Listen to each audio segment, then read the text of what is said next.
identificación de los sistemas de prevención y protección de incendios que debemos implementar para cada tipo de infraestructura. El artículo 7 nos habla de la clasificación del nivel de riesgo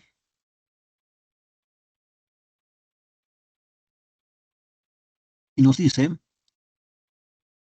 que primero hay que establecer un nivel de riesgo general, global o macro de toda la instalación. Porque en una misma infraestructura podrían haber diferentes ambientes, unos de mayor riesgo que otros. Imagínense un colegio. Un colegio puede tener su área de deportes, puede tener su laboratorio, puede tener también su cocina, puede tener las aulas, y cada una tiene un riesgo específico. Cada ambiente tiene su riesgo específico. Pero debemos partir por hacer un enfoque primero global o general. Entonces, lo primero que hacemos es calcular el nivel de riesgo general, global o macro de toda la instalación. Entonces, aquí vamos a aplicar a toda la instalación el anexo 2A. ¿El anexo 2A de qué? Del reglamento CIPSI. ¿Sí? Entonces, vamos a empezar con hacer toda esa apreciación. Entonces, no es muy difícil, y enseguida lo haremos también de una manera práctica, o podemos ya ir viendo ese.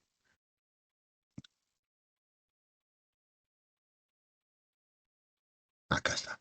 Ya podemos ir al anexo 2. Dice, es lo primero que debemos hacer, determinar el nivel de riesgo global, general o macro, según lo establecido en el anexo 2A.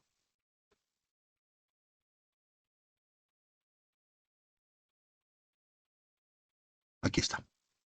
Entonces tenemos el anexo 2A y nos dice clasificación y análisis y criterios del riesgo general y específico en incendios y requisitos generales. Y aquí está, anexo 2A, determinación del nivel de riesgo global o general. Aquí está. Entonces vamos a empezar haciendo esa determinación del nivel de riesgo global o general de toda la infraestructura. Decíamos, en una misma estructura pueden haber diferentes ambientes, cada uno con un nivel diferente de riesgo. Entonces lo primero que vamos a hacer es esa apreciación.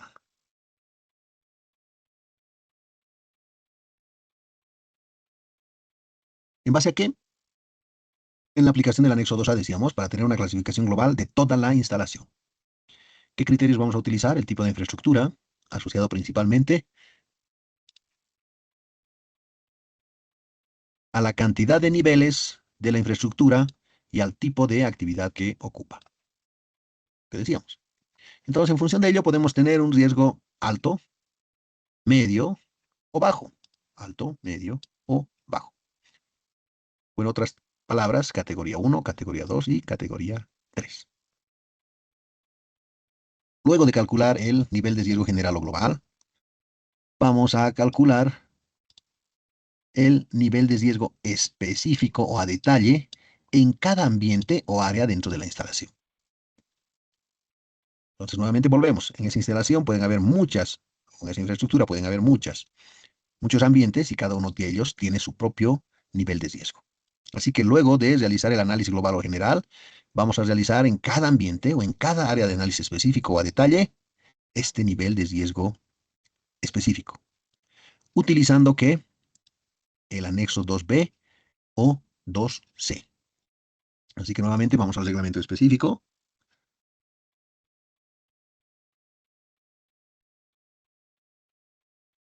Y buscamos 2B y 2C.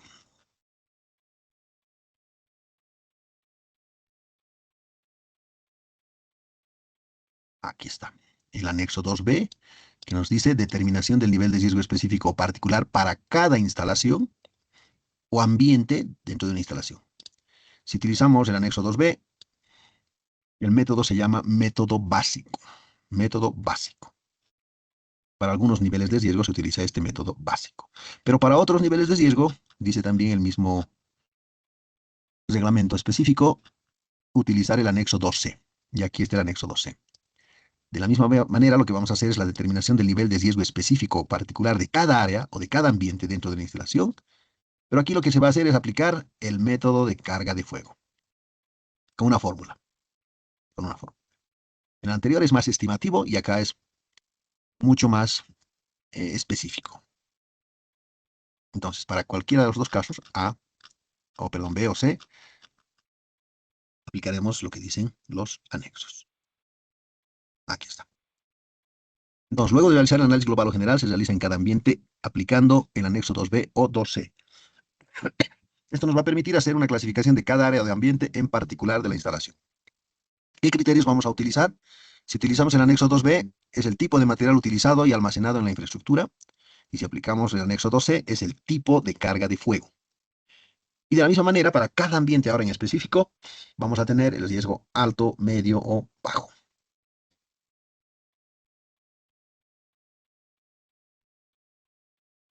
Volvamos ahora a nuestro ejemplo. ¿Sí? Fíjense, con todas esas consideraciones, porque primero habíamos dicho hay que revisar la normativa y después hacer estos cálculos en función de los anexos del reglamento específico CIPSI. Entonces volveremos rapidito a nuestro ejemplo que decía área ocupada menor a 1000 metros cuadrados con 3 pisos. Ese dato es importante para partir en la evaluación del riesgo general. Área ocupada y nivel de pisos. Ya, tenemos 1000 metros cuadrados, menor a 1000 metros cuadrados y de 3 pisos. Entonces lo que hacemos es empezar con la tabla 2A, con el anexo 2A, y buscamos simplemente en la tabla, en esa tabla del anexo, los datos del problema. ¿Qué tipo de infraestructura es? Fíjese, buscamos acá en la tabla, vivienda familiar, establecimiento de salud, instituciones públicas, centros educativos, sí, es un centro educativo. Ahora, decíamos, el primer criterio es la superficie y la altura. Muy bien, entonces para este centro educativo vamos a buscar la altura y el área ocupada. ¿Es mayor a 1000 metros cuadrados? No. El ejemplo decía un área menor a 1000 metros cuadrados. Entonces estaríamos acá. Área ocupada en metros cuadrados, menos de 1000 metros cuadrados. Ahora, número de pisos. Buscamos en esta misma tabla, fíjense, número de pisos. Tenemos el área de menor a 1000 metros cuadrados y tenemos 3 pisos. Pisos 3. Aquí es donde encontramos esa intersección. Área ocupada menor a 1000 metros cuadrados, número de pisos 3, nivel de riesgo 2. 2, categoría medio. ¿Sí? Es de riesgo medio. Ya está. Ese es el riesgo general. Y dice, ¿qué vamos a hacer? ¿Cuáles van a ser las recomendaciones para el tipo de evaluación específica a aplicar a cada ambiente? Dice, ¿no? ¿A qué se refiere? Primero ya tenemos el riesgo global, que había sido 2, medio. Pero en esa misma infraestructura pueden haber varios ambientes que cada uno de ellos va a tener su propio nivel de riesgo. Ahora dice aquí, ¿cómo vamos a calcular ese nivel de riesgo específico para cada área? Como el nivel es 2, venimos aquí, buscamos la intersección, aquí está la información que nos dice. Para el tipo de evaluación específica que se debe aplicar, ya tenemos el riesgo global, insisto. Ahora, para el riesgo específico de cada ambiente, dice, para categoría media se utiliza el método básico. Ahí está. Entonces, para el riesgo medio, para este tipo de infraestructura, el cálculo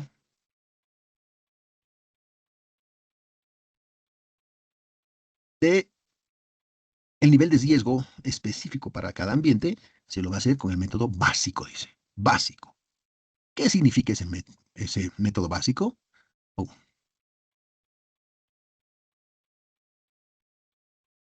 significa que tendremos que aplicar el anexo 2b. Fíjense, método básico. Eso es lo que debemos aplicar. Método básico. Entonces, para cada ambiente en específico, utilizaremos este anexo 2b para hacer nuestros cálculos. 2b. Si el riesgo hubiera sido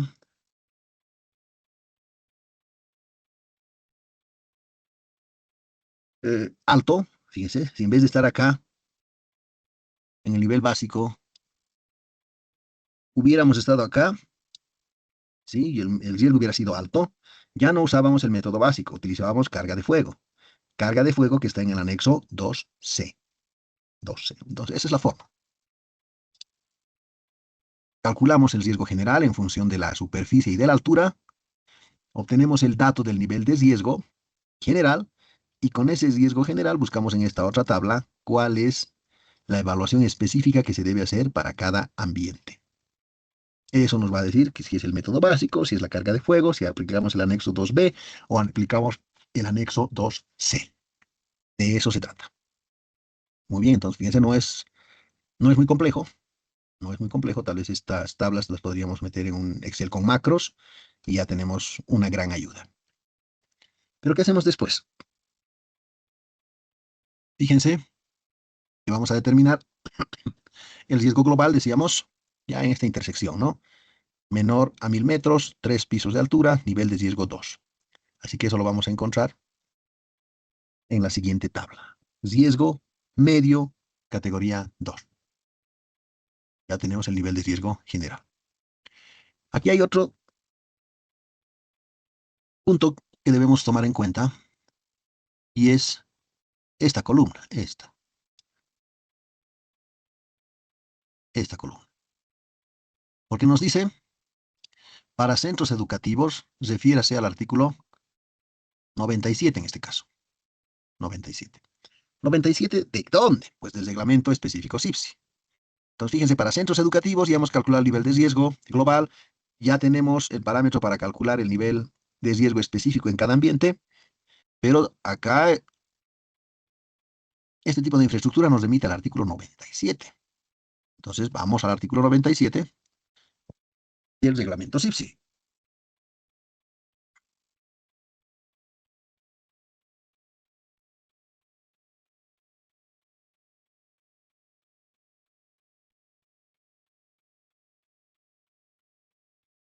Y aquí tenemos el artículo 97. Aplicación de medidas de carácter general. ¿Pero de dónde? Retrocedemos entonces un poquito. ¿A qué capítulo pertenece este artículo 97? Pertenece al capítulo 5, medidas específicas para centros educativos y culturales. Justo lo que estábamos calculando, ¿verdad? Era un centro educativo. Entonces, esas medidas generales, ese parámetro para calcular el nivel de riesgo específico en cada ambiente, ahora está detallado, está descrito en este capítulo en específico, sobre centros educativos. Y nos dice, fíjense, dónde se va a aplicar, hasta cuál va a ser el alcance. Dice, se aplicarán a las infraestructuras donde se desarrollen actividades de educación parvularia, guardería, infantil, primaria, secundaria, técnica superior, posgrado, así como bibliotecas, academias de baile, centros de educación especial, centros de culturales y otros de similar naturaleza. Entonces, para ese caso de nuestro ejemplo, este artículo es el adecuado. Por eso, la misma tabla nos refiere a este artículo. Luego, como nos llevaba al artículo 97, en el artículo 97 vamos a encontrar la aplicación de medidas de carácter general para estos centros educativos.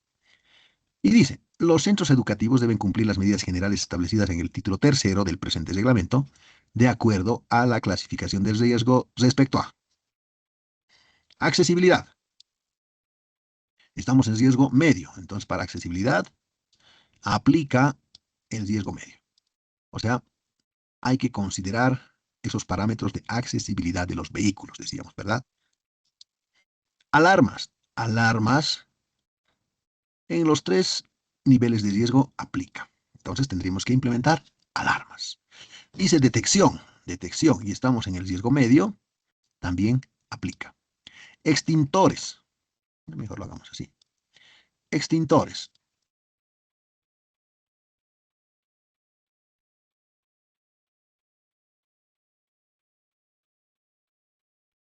Para riesgo medio, aplica.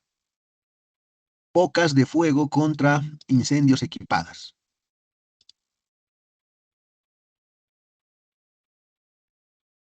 Para el nivel de riesgo bajo no aplica. Para el nivel de riesgo medio, según el nivel de riesgo. Hay un asterisco, dice, asterisco, ver anexo 2A.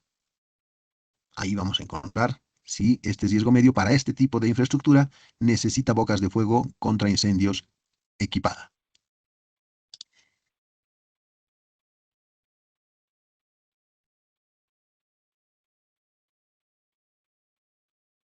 Miren, número 6, rociadores. ¿Necesitaremos rociadores?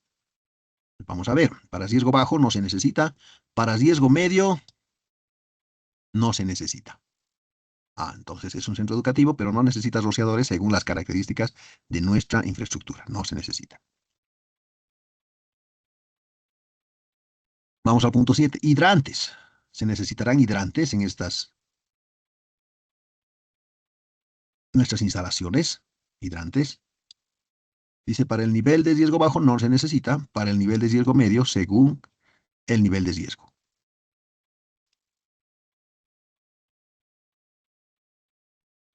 según el nivel de riesgo. Entonces tendremos que volver a ver la tabla para ver si esta nuestra instalación requiere hidrantes. Planes de emergencia. En todos los niveles de riesgo se necesita planes de emergencia. Iluminación de emergencia. Iluminación de emergencia. ¿Se requiere? Fíjese que para el riesgo medio, sí. Instalaciones eléctricas. Por supuesto. Para el nivel de riesgo medio, aplica. Pero aquí hay una observación. Que se lo debe hacer según la norma boliviana 772 de INNORCA. Y finalmente, mantenimiento y supervisión. ¿Aplica el nivel de riesgo medio? Sí aplica. Entonces hay que implementar esas medidas de mantenimiento y supervisión para este punto específico. Así que ya hemos encontrado entonces cuáles son esos sistemas de prevención y protección contra incendios que debemos implementar para el nivel de riesgo global, porque luego iremos al riesgo específico en cada ambiente. Pero ya tenemos, fíjense, todos estos sistemas de prevención y protección que debemos implementar, de acuerdo a la particularidad de la infraestructura, como hemos dicho. Ahora, podemos volver a nuestro ejercicio.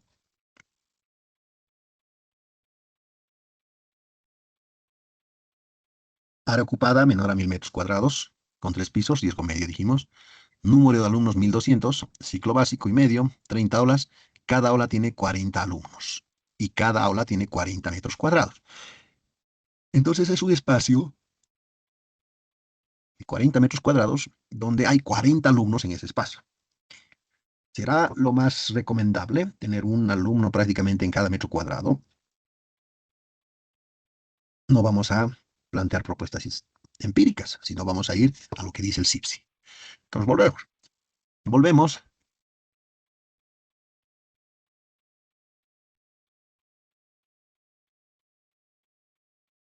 y vemos que, pasado, vemos que, de acuerdo al reglamento específico CIPSI, seguimos dentro del capítulo medidas específicas de centros de educación y culturales. En el artículo 98 nos habla del cálculo de ocupación teórica máxima previsible. Y dice, el cálculo de ocupación teórico máxima previsible para la evacuación de los centros de educación debe ser efectuado de acuerdo a los siguientes parámetros. Una persona por cada 1,5 metros cuadrados en el aula. Entonces, si tenemos 40 alumnos en un ambiente de 40 metros cuadrados, fíjense, ya no estamos cumpliendo. Este punto 1 del artículo 98. Una persona cada 1,5 metros dentro del aula. Metro y medio cuadrados, ¿no? Entonces, no estamos cumpliendo con lo que dice el CIPSI. ¿Qué podríamos hacer, estimados colegas? ¿Qué tendríamos que hacer? 40 alumnos en un espacio de 40 metros cuadrados, no cumple el CIPSI, porque el CIPSI dice una persona por cada 1,5 metros cuadrados en el aula. ¿Qué deberíamos hacer? Reducir los alumnos o aumentar el espacio, quizá, licenciado. Correcto, muy bien, correcto, gracias Silvia. Entonces tenemos que reducir, hay que sugerir, ¿no? Hay que sugerir, el diseñador CIPSI le dirá al director o al encargado o al dueño del colegio, le dirá, no estamos cumpliendo los parámetros, no podemos meter 40 personas acá, pero si entran las 40 y están cómodamente sentadas, sí, pero tenemos que pensar en una posible evacuación, y los 40 no van a poder evacuar. Y la recomendación es esta, pero además de ser una recomendación, es un elemento que más adelante se va a inspeccionar. Los inspectores van a venir a ver que se cumpla este parámetro. 1,5 metros por cada persona. Por eso les decía, hay que pensar, tenemos que pensar como diseñadores IPSI cuando vayamos a hacer esta verificación. No es solamente decir, tiene, no tiene, cumple, no cumple, no, sino que acá ya tenemos que hacer esa misma actividad de proyectar, como si nosotros estuviéramos haciendo el diseño IPSI. Eso en cuanto al aula, fíjense porque estamos hablando del aula, porque los parámetros para otros ambientes van a variar. Dice, una persona, por ejemplo, por cada 2 metros cuadrados en salas de lectura, bibliotecas, zonas de uso público y salas de exposición. Entonces ahí los espacios son más amplios. Fíjense, está el tercer punto del artículo 98. Esta. Una persona por cada 20 metros cuadrados en ambientes de archivo y almacenes. Y finalmente, una persona por 5 metros cuadrados en las demás áreas del centro de educación. Pregunta, colegas. Si dentro del centro educativo tenemos un laboratorio de química, laboratorio de química, ¿cuál de estos parámetros utilizaríamos? ¿Cuánto espacio debería haber para cada persona? Laboratorio de química. ¿Qué dice?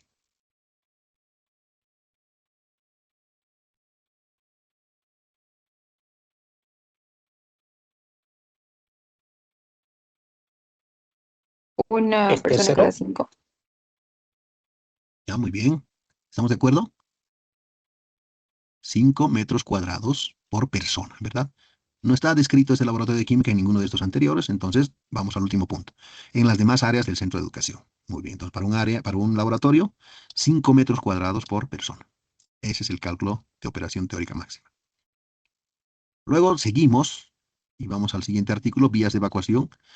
Adelante, por favor, Felipe.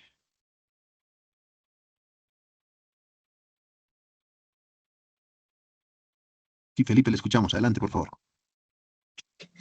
muy buenas noches, estimado licenciado. Bueno, mi consulta es la siguiente, antes de pasar tal vez al siguiente punto.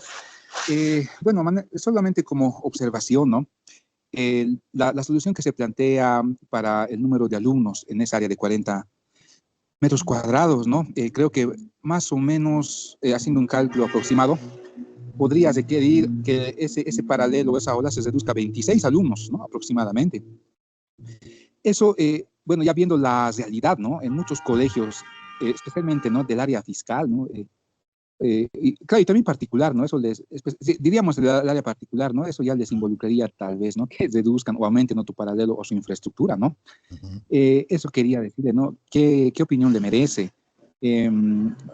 También considerando, ¿no? De que muchas infraestructuras no han considerado, digamos, estos parámetros, ¿no? No, ya están, pues son colegios antiguos, ¿no? Que incluso los mismos chicos están hacinados.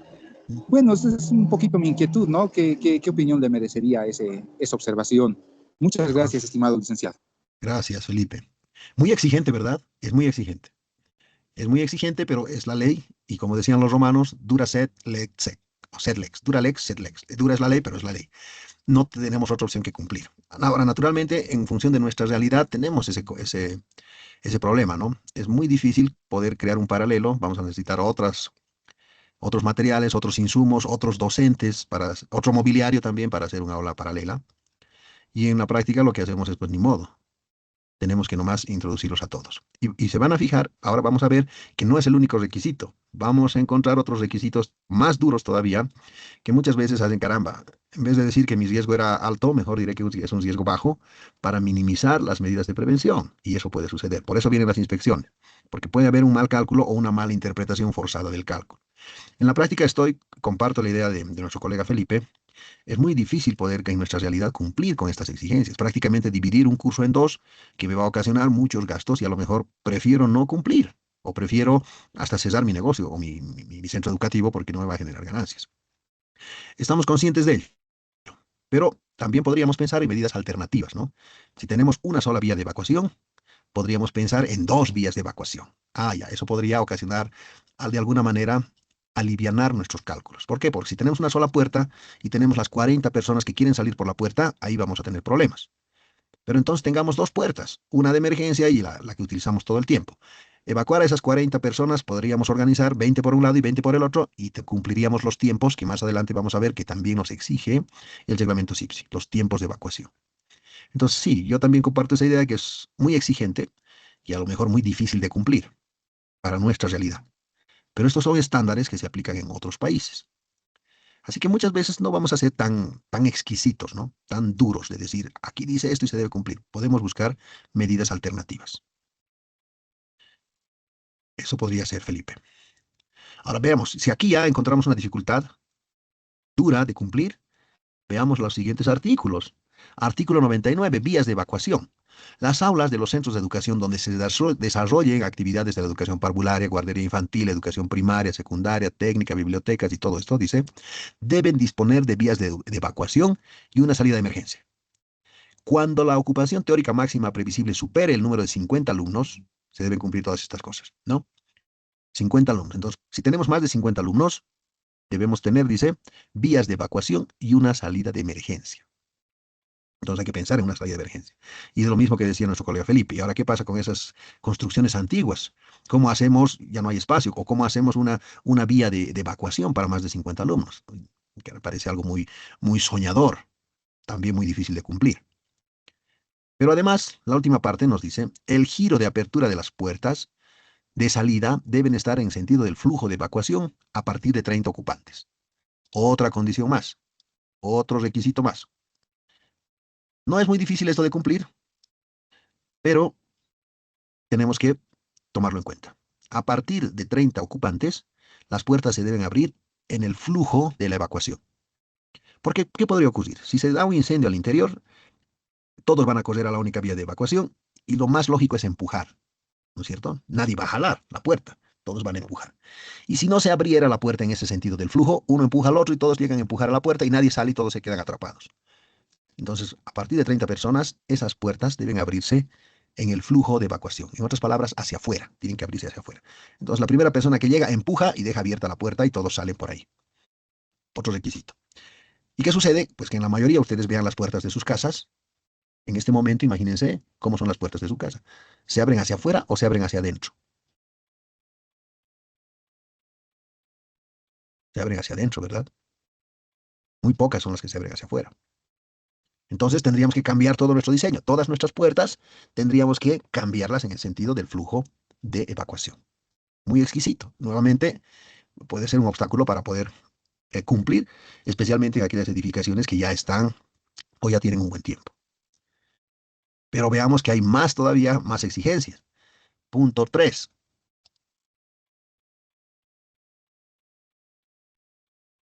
Las infraestructuras. No, estamos aquí en la. Así, punto 2. Las infraestructuras para centros exclusivos de educación deben contar con gradas de evacuación independientes cuando la altura sea igual o mayor a 9 metros, constituidas bajo las mismas condiciones de la escalera principal. Fíjense, la infraestructura para centros exclusivos de educación deben contar con gradas de evacuación independientes cuando la altura sea igual o mayor a 9 metros. ¿Qué quiere decir? Que si bien tenemos una entrada principal, deberíamos tener, como en esas películas que vemos, normalmente esto se cumple en otros países como Estados Unidos, ¿no? Cuando vemos esas películas americanas, donde aparte de la estructura, tienen unas gradas de emergencia, exclusivamente para evacuación. A eso se refiere. Para aquellos centros educativos de más de 9 metros, deberíamos tener esas gradas de evacuación independientes, es decir, a un extremo, paralelamente tal vez al edificio principal por donde podamos hacer la evacuación. Ahora imagínense con eso más, estimado Felipe, se nos hace más difícil poder cumplir, ¿no? Mucho más difícil todavía. Y no acaba ahí, no acaba. Porque después tenemos, en el punto 3, que todo pasillo y escaleras situadas en vías de evacuación debe tener un ancho mínimo de 1,90 m. Y en nuestra realidad eso no ocurre tampoco. Pensemos en un colegio, sea particular o sea fiscal, sea nuevo o sea de una data muy antigua, no se cumple este requisito. Ancho mínimo de 1,90 m, 1,90 m. Todos los pasillos y las escaleras deberían tener ese ancho. ¿Cumplimos? Creo que no. 1,90 es mucho. Tal vez en la entrada principal, que nos lleva al segundo o al tercer piso, tal vez esa primera escalera pueda cumplir con este requisito, especialmente en infraestructuras antiguas, ¿no? Por el tipo de diseño arquitectónico. Las primeras gradas nos llevan al segundo nivel y puede ser que cumpla, pero ya más arriba no se cumple. Entonces, fíjense, muy exigente este punto 3 en cuanto al ancho de los pasillos y escaleras. 1,90 es alto. Pero no termina ahí. Punto 4. Todo centro educativo de superficie igual o mayor a 1.500 metros cuadrados debe tener una vía de evacuación hasta el espacio exterior seguro, independiente del resto del edificio. Entonces, si es una infraestructura de más de 1.500 metros cuadrados, debe tener una vía de evacuación hacia el exterior, independiente del resto del edificio. Nuevamente pensemos en esas películas americanas, ¿no? Que tienen sus escaleras alrededor o al exterior del edificio principal. Esa misma idea se trae aquí al punto 4. Si es de más de 1.500 metros cuadrados, ese edificio debe tener una vía de evacuación segura, independiente del resto del edificio. Y aquí hay una exigencia más. El punto 5. Las cocinas de los centros de educación deben estar situados en planta baja y disponer de una salida de emergencia que comunique con el espacio exterior seguro. Entonces, si hay cocinas en el centro educativo, tiene que haber una vía de evacuación hacia el exterior. Y todas las cocinas deben estar en planta baja. Estamos hablando de centros educativos. Y como veíamos en la primera parte, esto aplica a educación primaria, secundaria, educación inclusive superior. ¿Sí? Inclusive superior, educación superior, nos referimos a universidades. Pero ¿qué ocurre? En las universidades, ¿en qué piso están los comedores, o los restaurantes, o los snacks, o cualquier denominativo que tengan, porque por supuesto van a usar cocinas? Normalmente están en el último piso. Totalmente contrario a lo que dice este reglamento CIPSI. Entonces, las cocinas, dice, deberían estar en la planta baja y disponer de una salida de emergencia que comunique con el espacio exterior seguro.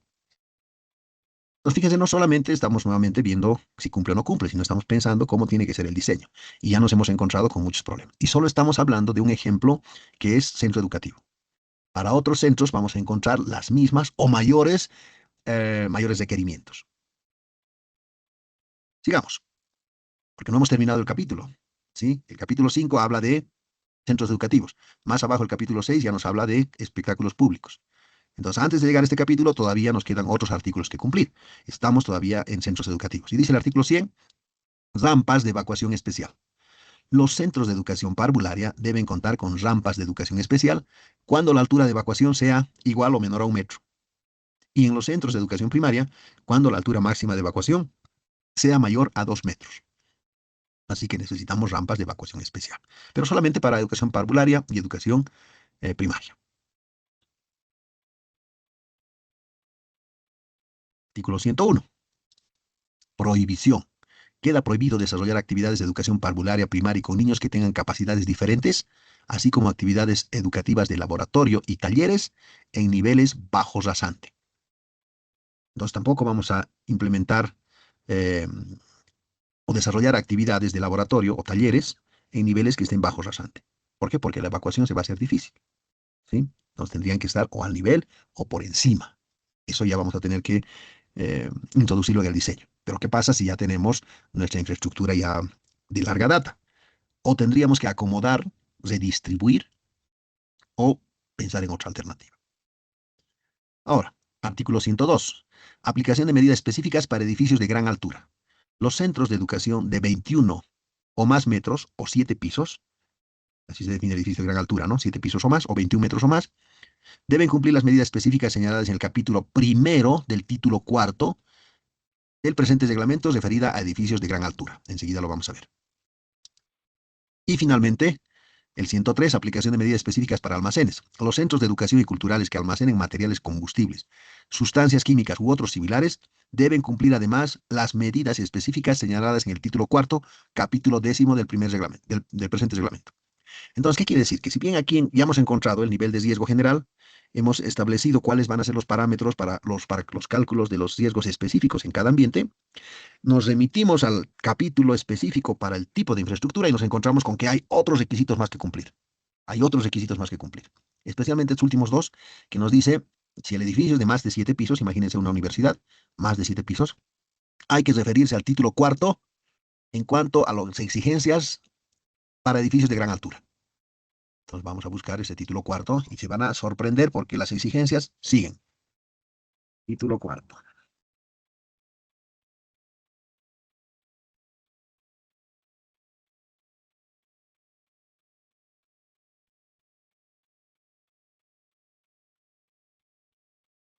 Título cuarto. Fíjense.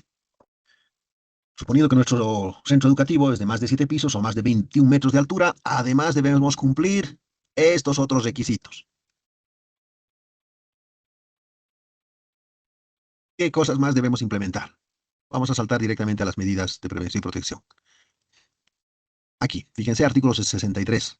Hemos eh, llegado a otro artículo producto de que a pesar de que ya estábamos cumpliendo las medidas generales, ya nos estábamos introduciendo las medidas de prevención generales, ¿sí? Porque ya lo hemos encontrado en el artículo 97, que hablaba específicamente de centros educativos, pero los últimos artículos, por ser un edificio grande, nos remite a este otro artículo. Y dice, como es grande, como es alto, además se necesitan bocas de fuego contra incendio equipadas. Los edificios de gran altura deben disponer de gran altura deben disponer de bocas de fuego contra incendios equipadas. Así que no se terminaron las exigencias todavía para nuestro centro educativo.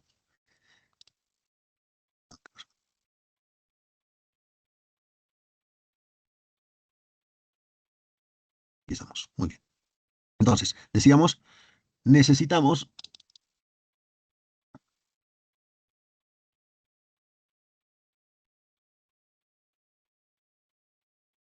bocas de fuego con incendio equipadas, clase 2.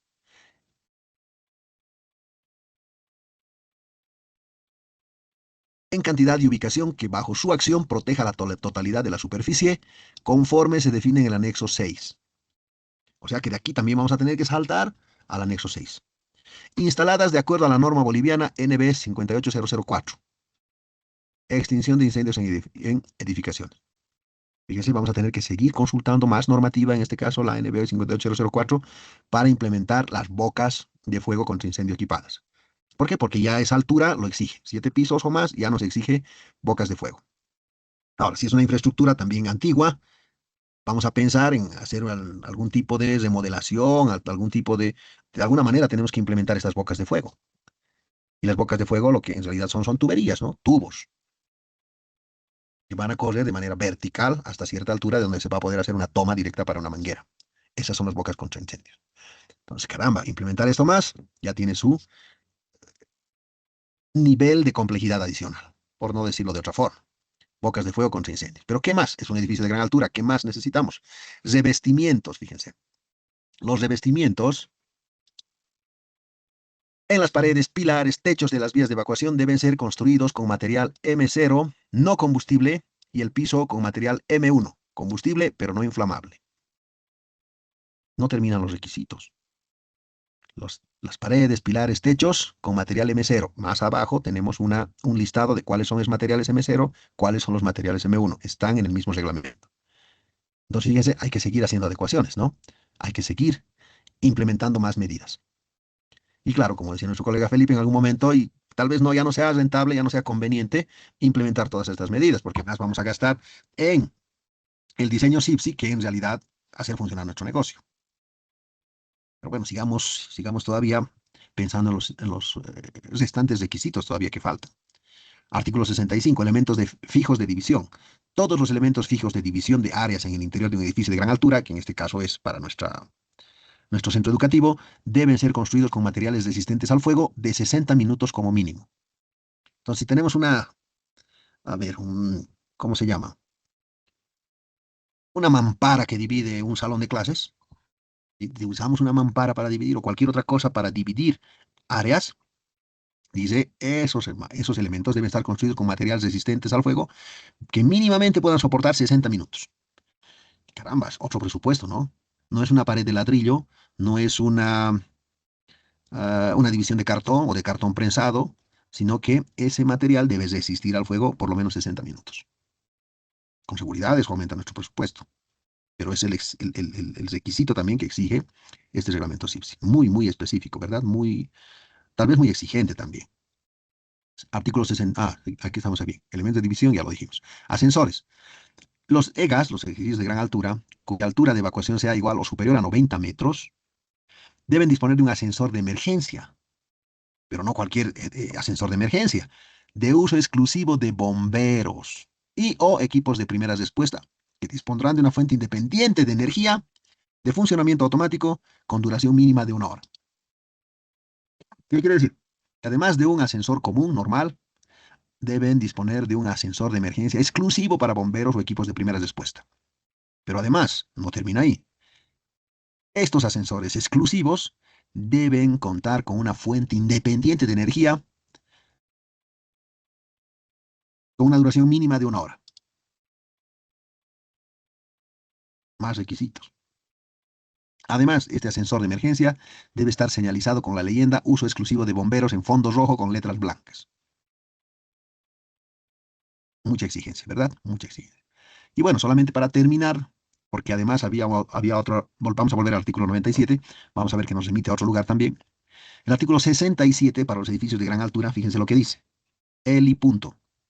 Los edificios cuya altura de evacuación sea igual o superior a 90 metros podrán contar con un helipunto en la base alta del edificio, acondicionado con medidas de protección contra incendios y debidamente señalizado, cumpliendo la normativa nacional y las disposiciones internacionales aplicables. Un helipunto para un helicóptero, ¿no? Para un helipuerto. Imagínense.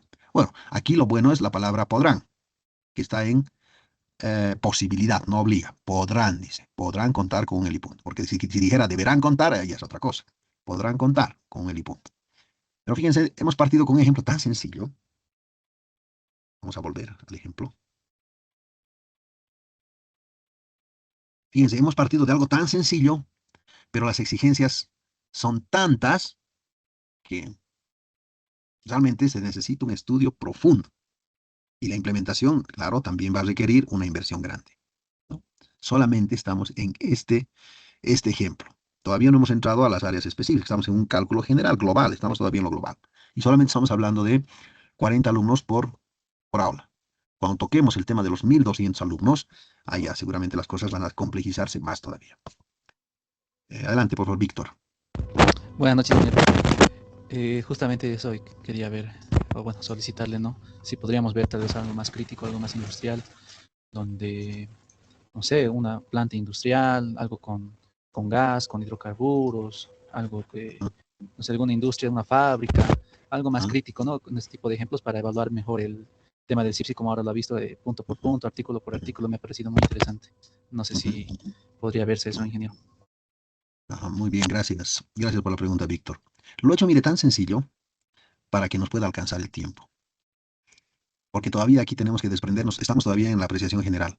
Todavía nos falta la parte específica de cada ambiente. Entonces, hacerlo más complejo es precisamente lo que ustedes tienen que hacerlo en el trabajo final. ¿Sí? Les voy a dar una práctica con todo lo que estamos viendo, con todas las diapositivas también que están a su disposición, para que apliquen la metodología. La metodología es la misma. Van a identificar el tipo de infraestructura y en función del tamaño y la altura, van a identificar el nivel de riesgo global, de todo eso, global. Ese riesgo global les va a remitir a un artículo específico del reglamento CIPSI. Aquí a nosotros nos ha mandado el artículo 97. Y vamos desarrollando artículo por artículo que puede llevarnos a otros artículos más. ¿Sí? Y seguimos haciendo la interpretación. Pero estamos acá en todavía el riesgo global. Y he tomado este ejemplo así sencillito para que nos alcance el tiempo.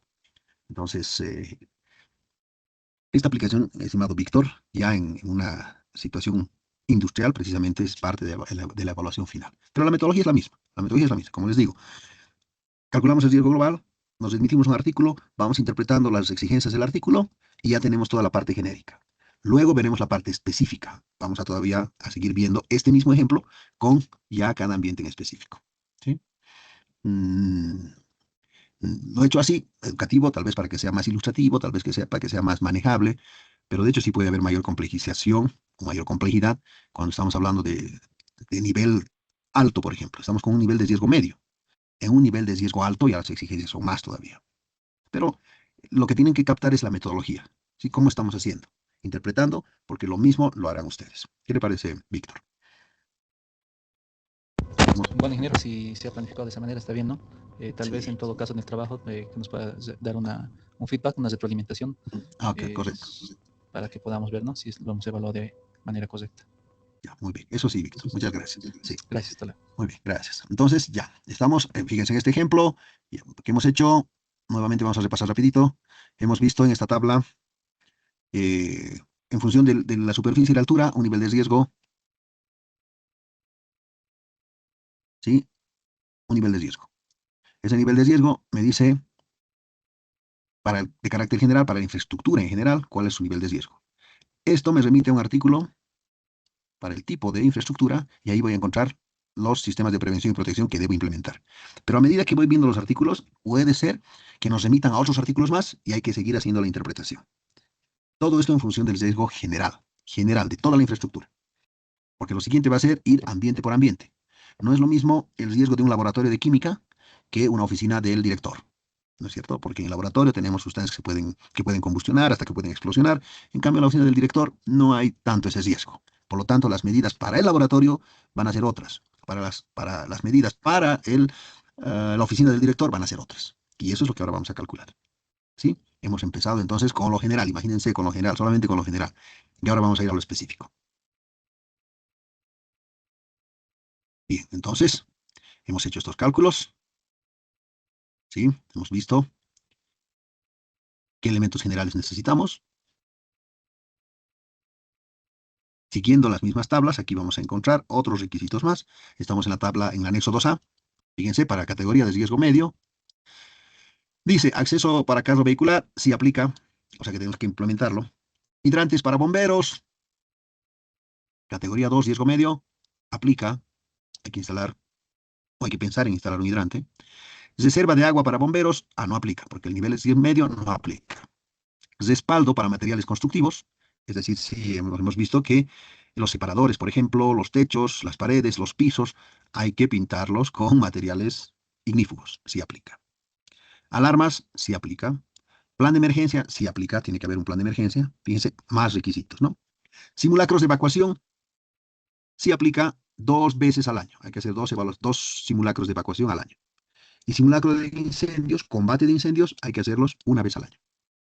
Más requisitos, ¿no? Entonces, fíjense, todos estos elementos tenemos que planificarlos en nuestro diseño CIPSE. Necesitamos accesibilidad a hidrantes, necesitamos materiales constructivos resistentes al fuego, necesitamos alarmas, plan de emergencia, necesitamos planificar los simulacros. Necesitamos muchas cosas para el riesgo medio. Imagínense si estuviéramos trabajando con el nivel alto, donde todo aplica, ¿no? Todo aplica. Por eso hemos escogido no uno tan sencillo, pero tampoco uno tan difícil, sino uno de riesgo medio para que podamos ver la mayor cantidad de las aplicaciones. Bueno, todo esto en función de, repito, el riesgo global. Seguimos en el riesgo global. Riesgo global. Detección de alarmas e incendios, sí aplica. Extintores, por supuesto, aplica. Bocas de fuego, ya hemos visto que si es de más de 7 pisos o de 21 metros, sí aplica. Bombas para incendios, ese es otro tema que vamos a tener que evaluarlo, ¿no es cierto? Porque el agua tiene que llegar hasta arriba, hasta el piso 7, y si es de más de 7 pisos, todavía tiene que ser capaz de alcanzar esas alturas. Entonces necesitaremos bombas con bombas, sí.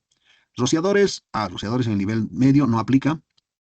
Iluminación de emergencia, sí aplica cuando hay más de 20 ocupantes. Habíamos dicho 1.200 alumnos en nuestro establecimiento y 40 estudiantes por aula. Entonces sí aplica. Hay que pensar en iluminación de emergencia. Otro elemento más que tenemos que considerarlo dentro del diseño CIPSE. Iluminación de emergencia.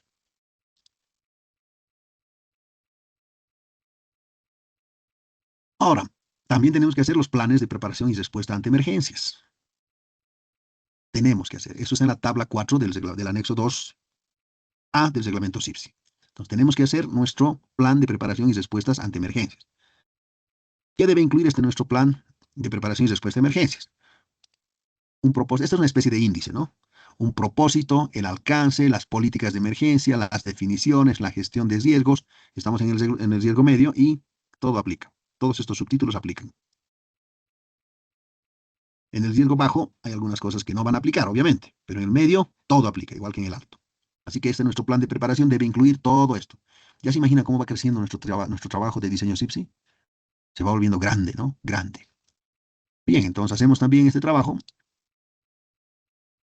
con todas, podemos decir con todos los subtítulos que debemos cubrir en este plan. Ahí está. La estructura, el procedimiento antes después, ante emergencias, medios y equipos de emergencias, comunicación externa, simulacros, capacitación. Fíjense que todo esto tiene que estar en nuestro plan de preparación y después ante emergencias. Grande, ¿verdad? Grande. Bien. Ahora, decíamos, ya hayamos encontrado todos los elementos del riesgo global. Creo que hemos encontrado todos. Hemos calculado ya la ocupación teórica máxima también. Sí, ya lo hemos hecho, pero aquí lo dejamos especificado, lo dejamos documentado. Y decimos que al existir 40 alumnos en 40 metros cuadrados no se cumple la norma y por eso recomendamos que o se amplíe el tamaño del salón o se reduzca el número de estudiantes. Aunque podríamos también, como decía, pensar en una segunda o tercera vía de evacuación. Podría ser, pero si tenemos una sola entrada, una sola vía de evacuación, no se cumple la norma. ¿Por qué? Porque para específicamente aulas, 1.5 metros por estudiante, por persona. No se cumple. Y todo esto lo encontramos, ya habíamos visto el artículo 97, el 100, todos los que vienen por detrás en ese capítulo 5. Hasta aquí es el cálculo del riesgo global. Solamente el riesgo global de toda la infraestructura. El siguiente paso va a ser determinar el riesgo específico en cada ambiente dentro de una instalación. Y para eso se aplican dos métodos. El método básico, que está en el anexo 2B, o el método de carga de fuego que está en el anexo 2C.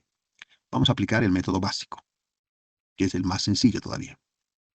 Entonces lo que vamos a hacer, pero bueno, esta determinación, si usamos método básico o usamos carga de fuego, no es a libre albedrío. ¿Dónde va a estar especificado? Aquí ya lo habíamos encontrado. Aquí, ¿no? Dice, para la categoría 2 se utiliza el método básico. Básico, aquí está. Aquí. Área menor a 1000 metros cuadrados, altura 2 pisos, o 3 pisos, perdón, riesgo medio, y usaremos el método básico. Por eso hemos escogido un ejemplo de categoría 2. No de categoría 1 para que sea muy sencillo, ni de categoría 3 para que sea muy complejo, porque hubiéramos tenido que hacer carga de fuego si fuera a nivel alto. Entonces, para nivel medio, método básico. Entonces, volvemos al método básico, anexo 2B. Aquí está, anexo 2B.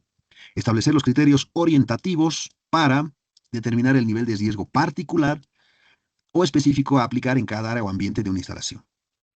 Este método orientativo solo se aplicará según se define en la tabla 1 del anexo 2A, si es categoría 2 medio o 3 bajo en cada ambiente o área de instalaciones. Aquí, esta metodología va a utilizar y va a combinar criterios en el decreto ley 17998 y la norma boliviana 58002. Decíamos, ¿no? Que tiene que haber esa integración. Ahora, aquí viene esta estimación ya por ambientes, en cada ambiente de la infraestructura, es decir, el riesgo específico para cada área, para cada oficina, para cada ambiente. Ahí va este análisis. Para clases de fuego A, primero, en el lugar o área seleccionada, se analiza toda la superficie en metros cuadrados de la instalación. Y hay que definir, por eso se llama método básico. Hay que definir qué porcentaje del área está cubierta con materiales combustibles de cualquier tipo. Pero no se debe considerar el material del piso o superficie. De ese ambiente, vamos a decir, de ese ambiente en particular, establecemos la superficie en metros cuadrados y el porcentaje que está cubierto con materiales que se pueden quemar. En estos rangos, 1 a 25, 26, 50, 51, 75 y 76, 100. Entonces, estimamos, a ver, en este ambiente existen un escritorio, una silla, una mesa. ¿Cuánto de todo eso se podría quemar? Y estimamos, puede ser un 26 a 50% de todo el ambiente. Eso es lo que se podría quemar. Ya tenemos un parámetro. Segundo paso, en el lugar o área seleccionada de estudio hay que definir todos los materiales, identificar todos los materiales. Y con eso preguntarnos, ¿qué porcentaje en peso del total son combustibles para clase A? De esa silla, de esa mesa, de ese sillón, de ese escritorio que hemos identificado en el paso 1, ¿cuáles son de clase A? Y para ello hay que utilizar estos rangos. A ver, pensemos en un 21 a 40%. Esos podrían ser nuestros parámetros. ¿Sí? Hay que estimar. Entonces, de todo lo que se puede quemar, ¿cuánto corresponde a clase fuego A? Ese es el siguiente parámetro. Fíjense, tenemos ya dos valores. Paso 3. Y esto está en el anexo 2B, no se olviden. Está en el anexo 2B del reglamento específico CIPSI. De ahí es donde estamos aplicando estas tablas. Paso 3. Hacemos un cruce en esta matriz para determinar la cantidad de material de clase A. Habíamos dicho, creo, superficie cubierta por cualquier tipo de materiales que no sea el piso. Creo que habíamos dicho 26 a 50, aquí. Y habíamos dicho de todos los materiales que se pueden quemar, ¿cuáles son de clase A? Creo que habíamos dicho 41 a 60. Entonces hacemos coincidir esta fila con esta columna. Aquí está. Entonces, la determinación de cantidad de material que se puede quemar va a ser una cantidad baja. Eso es lo que estamos calculando. Baja para materiales de clase A. ¿Sí? Entonces, para ese ambiente específico, para clase A, hay una baja cantidad de material que se puede quemar. ¿Está bien? Clase A. Pero no solamente puede haber clase A, pueden haber otras clases más de combustibles. Pero empezamos por determinar la clase A. Así. Estimaciones. Porcentaje de todo el material y de ese material, porcentaje de material combustible de clase A. Aquí nos ha salido bajo y está, bueno, nos sirve este parámetro. Nos sirve. Entonces, para clase A tenemos baja, la cantidad de material baja que se puede quemar. Vamos al paso 4. Para el mismo lugar identificamos el principal material combustible que en peso o masa predomina o es mayoritario y que puede generar fuegos de clase A. Para este material predominante, determine qué tipo de material es según las siguientes categorías o grados de peligrosidad. Tenemos clase A. Ahora, de esa clase A son maderas, alimentos, residuos orgánicos, son papeles, plásticos, gomas, son explosivos, son pirotécnicos, son pólvora. Vamos a suponer que hay papel, hay plásticos, hay gomas, hay telas combustibles. Vamos a suponer que hay esos elementos en ese ambiente. Entonces, esa determinación nos lleva a decir que la combustión o propagación va a ser moderadamente rápida. Moderadamente rápida. Estamos todavía sobre combustibles de clase A. Moderadamente rápida en base a este análisis. Y nuevamente con la cantidad del material A definido en el paso 3 y el tipo de combustible predominante del paso 4, determinamos el nivel de riesgo intrínseco. Así se llama en nuestro reglamento CIPSI. Cantidad de material obtenido de la clase A era bajo, ¿no? ¿Recuerdan? Era bajo, aquí. Y grado de peligrosidad era moderadamente rápido, ¿sí? ¿Qué era? Aquí, moderadamente rápido, sí, porque hay papel, hay plásticos, hay gomas, y moderadamente rápido. Entonces, nuevamente hacemos una intersección en esta matriz 2, bajo el material de clase A, pero moderadamente rápido en cuanto a su combustión. Hacemos esa intersección bajo con moderadamente rápido y el riesgo específico para ese ambiente es bajo. Riesgo bajo para ese ambiente en particular. Y podría ser la oficina del director, decíamos, ¿no? Porque ahí hay un escritorio, hay una mesa, hay una silla.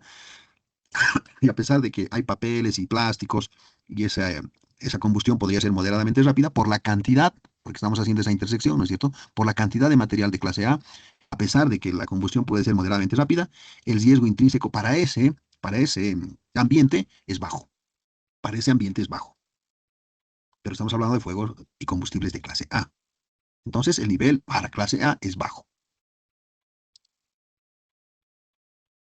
Luego tenemos que hacer un análisis similar para fuegos de clase B, porque en el mismo ambiente pueden haber materiales de clase B. Entonces, hacemos un análisis parecido en ese mismo ambiente, ahora para materiales de clase B, con estas recomendaciones. En el lugar, se analiza el porcentaje de la superficie total del lugar cubierto con materiales que pueden hacer fuegos de clase B. Elija los rangos 1.25, 26.50, igual que el anterior. En la oficina del director, ¿qué podría haber que pueda ocasionar fuegos de clase B? Tal vez no muchos, ¿no? Entonces elegiremos el rango menor. Tal vez no hay mucho que se pueda quemar de clase B. Luego, paso 2. En el lugar o área seleccionada, analizar la cantidad total de material combustible de clase B. Si hubiera combustibles. En la oficina del director no creo que haya muchos combustibles. Entonces, elegiremos rangos menor a 4 litros, 4 litros a 11 litros, 11 a 19, mayor a 19 litros. Menor a 4 litros, ¿verdad? Tal vez 0. En la oficina del director no hay mucho, no debería haber mucho combustible de clase B.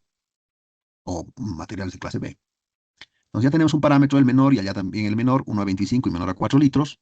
Y seguimos aplicando las tablas. Aquí está. Con los datos de los pasos 1 y 2 hay que determinar el nivel de riesgo intrínseco haciendo el cruce respectivo. Decíamos menor a 4 litros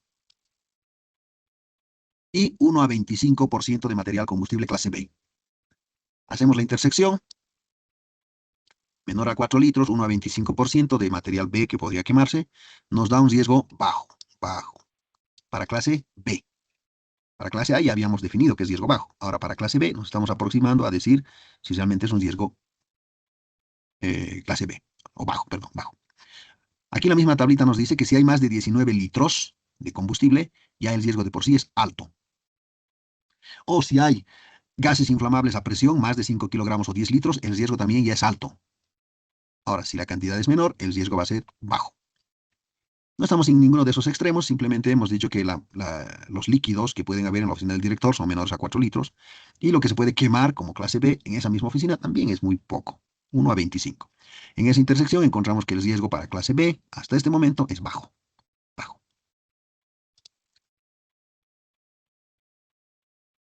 ¿Y cuál es el nivel de riesgo final? En base a los riesgos evaluados para clase A y para clase B, se debe elegir el mayor nivel de riesgo. Y ese va a ser el riesgo específico final para ese ambiente en específico. Ahora, estamos haciendo un análisis básico, ¿no? Es el análisis más básico. En caso de que el representante legal o propietario responsable de la instalación decida, opcionalmente, hacer un análisis más detallado para ajustar o modificar su nivel de riesgo específico particular, podrá también aplicar la metodología del anexo 2C. El anexo 2C es la carga de fuego. La carga de fuego. Entonces, el reglamento CIPSI para este nivel de riesgo medio especifica que es suficiente el método básico. Pero si el propietario responsable quiere hacerlo por carga de fuego, también lo puede hacer. Para ello utilizará el anexo 2C. Nosotros no vamos a utilizar, porque como en la tabla nos decía, simplemente el método básico, vamos a usar el método básico, y estamos usando el método básico. Entonces hemos encontrado un nivel de riesgo final para clase A y un nivel de riesgo final para clase B. ¿Cuál se toma como riesgo final para ese ambiente? El mayor de los dos. Aquí no es muy difícil deducir cuál va a ser, porque en clase A hemos encontrado que el riesgo es bajo, y en riesgo B hemos encontrado que el riesgo es también bajo. Por lo tanto, de esos dos, el mayor es bajo. El nivel de riesgo es bajo para esa instalación, para ese ambiente en particular. Si el clase A hubiera sido mayor y el clase B menor, entonces se escogía el mayor. Si clase A hubiera sido medio y clase B bajo, entonces el riesgo final se escogía el mayor, hubiera sido medio. Y al revés, si el fuego de clase A hubiera sido bajo, pero el riesgo del clase B medio, se tomaba el mayor. El riesgo específico final es el mayor, medio. Si uno hubiera sido bajo y por cualquier cosa el otro alto, se hubiera tomado el alto. Si uno hubiera sido medio y el otro alto, de la misma manera, se toma el mayor riesgo de estos dos que hemos calculado para decir el riesgo específico final. ¿Y en qué va a influir, en qué va a incidir ese cálculo? En que para un fuego bajo hay menos requisitos, menos sistemas de prevención y protección que implementar, con diferencia a un medio o a un alto. Por eso decía que muchas veces podemos tratar de mostrar un mal cálculo, tal vez, porque los niveles de exigencia también van a ser más altos cuando el nivel de riesgo sea alto. Pero el inspector va a tener que pensar de esa misma forma, ¿no? Cómo se ha diseñado, cómo se ha llegado a esa conclusión de que es bajo, de que es medio, de que es alto, siguiendo todo este mismo procedimiento, siguiendo todo este análisis, toda esta metodología. Entonces, sí, veremos el cálculo y diremos, el nivel de riesgo general o global había sido medio y para este ambiente es bajo, para este otro ambiente es bajo, para este otro ambiente es medio. Muy bien, pero tendremos que ir a verificar, ¿no es cierto? No es suficiente un checklist, hay que ir a verificar por qué llegó a la conclusión de que el riesgo aquí es medio, aquí es bajo y aquí otra vez es medio. ¿Sí? Con toda esta metodología. Ahora, no lo vamos a desarrollar, decía, no vamos a desarrollar porque la carga de fuego es otra metodología. La carga de fuego es la cantidad de calorías por kilogramo de combustible, ¿no? Los materiales líquidos o gaseosos en tuberías, barriles y depósitos se consideran como uniformemente repartidos sobre toda la superficie del sector de incendio. Entonces, solamente decíamos, vamos a aplicar el método orientativo en las tablas 1 del anexo 2A. Y si es categoría alto o medio, en cada ambiente o área de las instalaciones. Pero si decidimos hacer carga de fuego, estudio de carga de fuego, utilizaremos el anexo 2C, conforme a lo que está establecido en la norma boliviana 58005. La NB que he tomado como base, la 58005, era del 2007. Si hay una actualización en cuanto a la norma, se aplicarán los criterios más recientes, ¿verdad? Obviamente, las últimas versiones. Pero repito, no vamos a desarrollar el método de carga de fuego. Nos vamos a quedar con lo que hemos encontrado en la tabla, el método básico. ¿Qué les parece, colegas?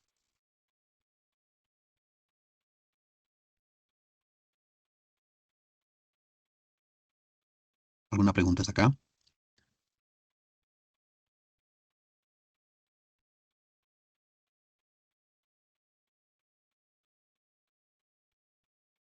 Todo claro por mi parte, licenciado. Sí, muy bien, gracias. Estas diapositivas creo que no están en la plataforma. Me doy cuenta por el color de las diapositivas. Las que están arriba son naranjas. Esta es un tanto fucsia. Así que se los voy a subir ahora mismo. Para que tengan toda la metodología, para seguir diapositiva por diapositiva, paso por paso, para resolver su actividad final, su trabajo final. Entonces, esta es la forma, es la metodología que se aplica para hacer el diseño CIPSI. Y aquí, nuevamente, vamos a encontrar que para el riesgo general, para el riesgo global, hay unas medidas, hay unos sistemas, diremos en los términos correctos, de prevención y protección que debemos implementar. Y cuando encontremos también ahora el nivel de riesgo específico para cada ambiente, también tendremos que pensar en ese nivel de riesgo que nos va a llevar a seleccionar los mejores y adecuados sistemas de prevención y protección para ese ambiente en particular. Si el nivel de riesgo es bajo, pues bueno, tenemos ciertos requisitos que cumplir. Lo mismo que para un nivel de riesgo medio y lo mismo que un nivel alto. Bien, antes de continuar, les propongo que hagamos una pausa. ¿Les parece? De 20 minutos. Tengo las 9 de la noche, las 21:00 y 21:20 podríamos volver para continuar con la última parte. ¿Les parece, colegas? Un descansito. Muy bien, estimados colegas, volvemos con la última parte. Y en específico, cuando hablamos de la instalación de hidrantes, en el artículo 27, porque en algunos casos, especialmente en los niveles de riesgo alto y medio, vamos a tener que implementar como medidas de prevención y protección los hidrantes. Y la construcción e instalación de hidrantes de la red de hidrantes públicos va a estar a cargo de las empresas que prestan servicios públicos de agua potable y saneamiento básico, previa coordinación y evaluación de riesgos con las direcciones departamentales de bomberos de la Policía Boliviana. Entonces, quienes están a cargo de todo el sistema de hidrantes son las empresas de agua, cualquiera sea el denominativo. Y con ellos tiene que haber la coordinación, porque si bien decíamos, nosotros conocemos normalmente un hidrante de este color, pues resulta que hay una clasificación precisamente por el color que nos va a indicar el caudal que es capaz de suministrar este hidrante. Entonces hay que coordinar, ¿verdad? También hay que establecer y hay que hacer esos cálculos para ver si esos caudales van a cubrir las necesidades de la instalación, porque de por sí un hidrante no va a estar implementado en un domicilio particular, sino que van a tener ciertos requisitos como los edificios de gran altura. Y por lo tanto, necesitaríamos que el caudal de estos hidrantes puedan alcanzar las alturas más distantes de esas infraestructuras a partir de estos hidrantes, ¿no? Entonces hay que hacer esos cálculos para ver si realmente pueden. Ahora, ¿por qué hay que hacer esos cálculos y por qué coordinar con la empresa de agua? Porque podría ser que la red de distribución que tiene la empresa justamente en ese lugar no alcance los caudales requeridos o nos ofrezca menores caudales de lo que necesitamos. Entonces tiene que haber esa coordinación, pero quienes tienen toda la información son los de la empresa de aguas. Por otra parte, hablábamos de accesibilidad. ¿Sí? En algunos casos veíamos que es necesario dejar espacio para la maniobra de los carros bomberos. Entonces se debe contar con un espacio necesario para la maniobrabilidad de estos vehículos, pero también para equipos y materiales contra incendios, y que deben estar situados enfrente de la edificación.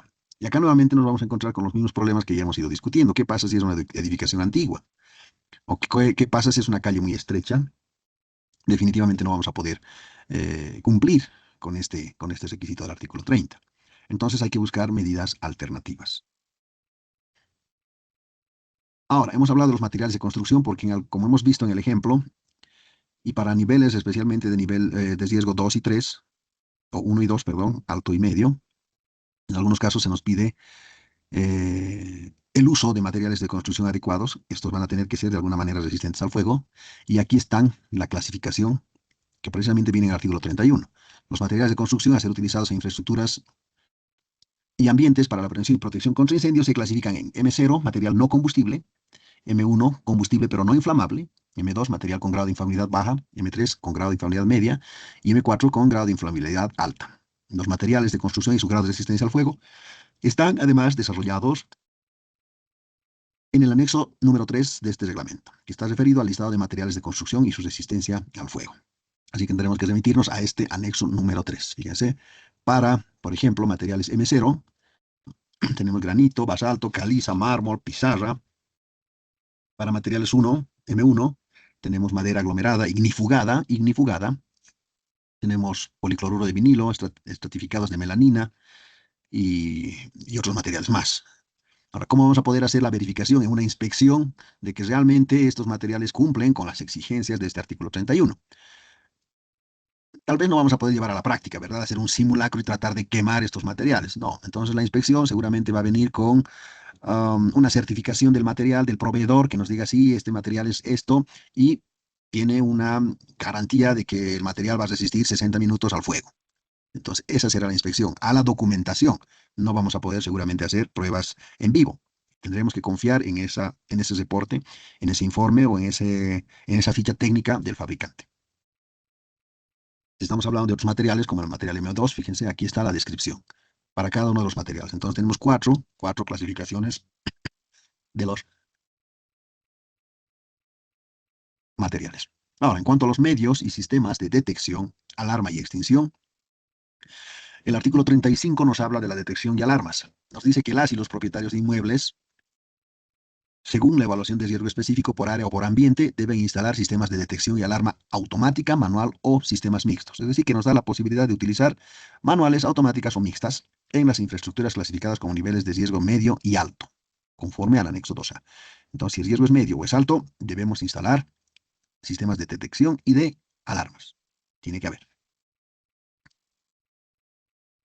Medios de extinción. Los medios de extinción de incendios están definidos de acuerdo a los niveles de riesgo general y específico, como lo hemos visto en el anexo 2. Entonces, vamos a hacer el cálculo del nivel de riesgo general y vamos a implementar las medidas de extinción para ese riesgo general. Pero además necesitamos los medios de extinción específicos para cada ambiente. Entonces haremos ese cálculo del nivel de riesgo para cada ambiente y en ese ambiente implementaremos las medidas de extinción específicas. Por eso decíamos, en una misma estructura que puede ser un colegio, en un extremo podemos tener un depósito de combustibles y al otro extremo podemos tener las oficinas. Los niveles de riesgo van a ser diferentes. Entonces, en ese lugar donde almacenamos combustible, tendremos que implementar los medios de extinción para ese nivel de riesgo. Y al otro extremo, donde están las oficinas, otras medidas de extinción también acordes al nivel de riesgo. En cuanto a los extintores, hemos hablado bastante y tenemos una norma boliviana, la 58002, que nos dice dónde se deben ubicar los extintores. Nos habla también del mantenimiento y de la recarga. Entonces, en todos los niveles de riesgo, bajo, medio y alto, se exige la instalación de extintores. En todos los niveles, el elemento más básico es el extintor. Entonces tenemos que definir cuántos y en qué posición vamos a ubicar nuestros extintores. ¿Cómo lo vamos a hacer? Simplemente aplicando la norma boliviana 58002. Ese es el parámetro más bien para poder implementar los extintores portátiles. Hemos hablado de que, en nuestro ejemplo, para el centro educativo, que podría ser de más de 7 pisos o más de 21 metros de altura, que ya se considera como un edificio de gran altura, se deben instalar bocas de fuego equipadas. Estas son las bocas de fuego equipadas. Salen de la pared. Y por lo tanto, normalmente lo vamos a encontrar como un tubo empotrado a la infraestructura. De tal forma que directamente se estira, se extiende la manga, se acciona el mecanismo y se dispone de agua en el piso. Imaginen, estamos en el piso 8, piso 9, piso 10. Directamente estiramos esta manga y tenemos un elemento para combatir el fuego. Aquí vamos a expulsar agua, por supuesto, agua. Entonces, si estamos en el piso 7, piso 8, piso 9, habiendo implementado estas bocas de fuego equipadas, simplemente estiramos la manguera y deberíamos tener suministro de agua para combatir el incendio. Estas son las bocas de fuego equipadas. Entonces, no se van a implementar en todos los niveles de riesgo, pero en el medio, en ciertos casos, y en el alto, por supuesto, en nivel de riesgo alto, vamos a tener que implementar bocas de fuego equipadas. Ahora, para esto también tenemos una norma boliviana, la 58004, que habla de extinción de incendios en edificaciones, sistemas fijos de extinción con mangueras con agua para incendios, porque todo esto es con agua. Pero claro, en el diseño tendremos que haber establecido si la presión del agua va a ser suficiente para alcanzar estas alturas. Y bueno, ahí tendremos que aplicar, o ustedes tendrán que aplicar, los cálculos de hidráulica que han aprendido, ¿verdad? Tenemos que garantizar de que aquí llegue un flujo lo suficientemente aceptable para que los chorros puedan permitirnos combatir el incendio, directamente en el piso donde se produzca.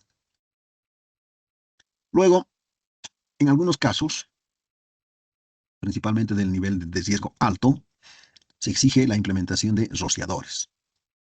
Ahora, el diseño y la instalación de rociadores debe realizarse conforme al anexo número 5. El anexo número 5 está también en el reglamento específico CIFSI y nos habla de rociadores contra incendios. Aquí vamos a encontrar las especificaciones técnicas de la distancia, la ubicación de los rociadores y, si fuera necesario recurrir a exigencias técnicas más específicas todavía, podemos utilizar la NFPA 13, que son las normas para la instalación de rociadores. Pero ya de hecho el anexo 5 se inspira en la NFPA 13. Y sin embargo, si fuera necesario alguna especificación adicional que no esté en el anexo 5, podemos encontrar esa información en la NFPA 13. En cuanto al abastecimiento de agua para bocas de fuego contra incendios equipadas y rociadores, fíjense que para esta boca de fuego necesitamos un suministro de agua. De algún lugar tiene que llegar agua acá. Y para algunos niveles de riesgo se exige que se cuente con abastecimiento de agua, tanto para las bocas de fuego como para los rociadores. Entonces, para el funcionamiento de estas bocas de fuego y los rociadores, se debe proveer el abastecimiento de agua según otra norma boliviana, la NB 58004. Extinción de incendios en edificaciones, sistemas fijos de extinción con mangueras con agua para incendio. Entonces tenemos, es la misma, ¿no? Es la misma que acá.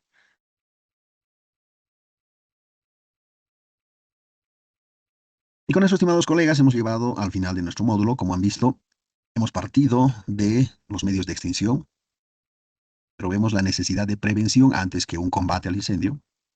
Y si bien existe una gran gama ahora que nos permite la ciencia y la tecnología de herramientas, materiales, de tecnologías para enfrentar el fuego, para combatir el fuego, la nueva visión ya no es apagar todos los incendios, sino prevenir que se produzcan. Entonces, como vemos, existe variada tecnología, variada cantidad de materiales. Y la siguiente pregunta será, ¿cuál de todas esas tecnologías vamos a implementar?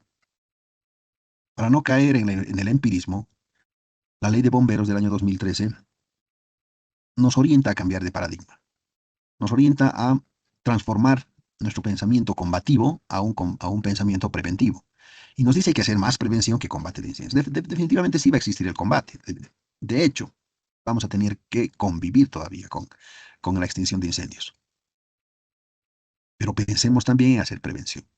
Entonces la ley de bomberos, la 449, nos da ese paraguas para empezar a hacer prevención, nos involucra a todos los ciudadanos en esta actividad, describe la participación de los bomberos voluntarios, aeronáuticos, forestales, industriales, delimita las funciones de la dirección de bomberos, establece el SIPSI, que es el elemento fundamental en la ley de bomberos, el Sistema de Prevención y Protección contra Incendios, que con un reglamento específico ya nos da la metodología de la selección y la implementación de esas medidas de prevención y de protección contra incendios. Porque partiendo de 3 niveles de riesgo, nos dice que hay que determinar, hay que establecer ese nivel de riesgo y en función del nivel de riesgo implementar esas medidas de prevención y protección. Pero el mismo reglamento nos dice, para este nivel de riesgo, estas son las medidas de prevención y protección. Primero, en un enfoque global, genérico, de toda la infraestructura. Para cada tipo de infraestructura, este reglamento específico ha considerado todo un capítulo dentro de su estructura. Entonces, las mismas tablas que se utilizan para hacer los cálculos nos remiten a un artículo específico que en realidad está dentro de un capítulo, que tienen que interpretarse además como ya las medidas de prevención y protección que se deben implementar. Entonces, determinamos el nivel de riesgo, encontramos en esos artículos las medidas de prevención y protección que debemos implementar.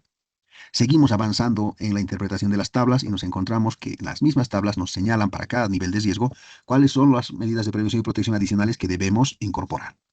Que ahí lo vamos a encontrar todo. La primera parte en el cálculo del nivel de riesgo global y las medidas de prevención y protección de carácter global también. Pero en una misma infraestructura existen diferentes ambientes con niveles de riesgo también diferentes. Así que para cada ambiente hay que hacer el cálculo de el nivel de riesgo. Ahora de manera específica. ¿Y cómo lo hacemos? Lo hacemos utilizando el anexo 2B o 2C del mismo reglamento SIPSI. Es decir, que todo está en el reglamento SIPSI. Cuando hacemos el cálculo con el uso de la tabla 2B, estamos haciendo uso del método básico. Está permitido en niveles de riesgo bajo y niveles de riesgo medio. En algunos riesgos medios y en todos los casos de nivel alto, ese cálculo se debe hacer por carga de fuego. No lo hemos visto, pero estoy seguro que en otros módulos sí lo han calculado. De lo que se trata ahora es de establecer para cada ambiente ese nivel de riesgo que nos lleve también a la implementación de las medidas de prevención y protección contra incendios ya de manera específica y particular para cada uno de los ambientes. De tal forma que podamos contar con esos elementos de prevención y protección, que en un futuro, tal vez no muy lejano, van a ser sujetos a una inspección, porque la ley es para cumplir. Entonces hay que implementar estas medidas, con todas, obviamente, sus observaciones y debilidades que podríamos encontrar, pero hay que implementar, porque estamos cambiando de mentalidad.